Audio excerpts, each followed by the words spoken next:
Pinababayad ng halos 5 milyong pisong danyos ang dating coach ng Ateneo Men's Basketball Team na si Tab Baldwin kasunod ng mga paglabag umano nito sa work permit. Si Baldwin ang kasalukuyang coach nang mangyari ang trahedya sa probinsya ng Aurora kung saan 2 miyembro ng team ang nasawi.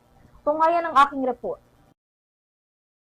Halagang hindi bababa sa 4.9 milyon ang ipinataw na multa ng Department of Labor and Employment o DOLE kay dating Ateneo Men's Basketball coach Thomas Anthony Tab Baldwin.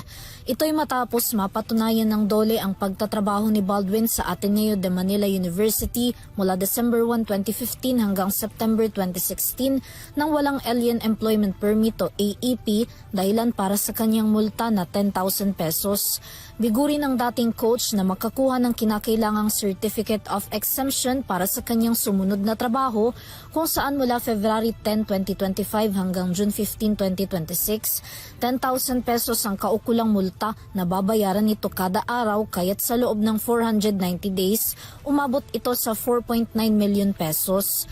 Ang ADMU rin na employer ni Baldwin pinagmumulta ng DOLE ng 10,000 pesos na administrative fine.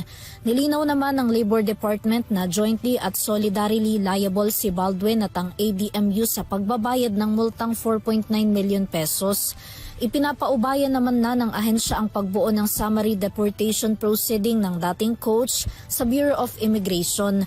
Nag-ugat ang pagkakadiskubre sa work permit ni Baldwin matapos ang team building drowning incident sa Dipakulaw, Aurora na ikinasawi ng 2 student athlete na sina Rene Baterbonia at Divine Adili.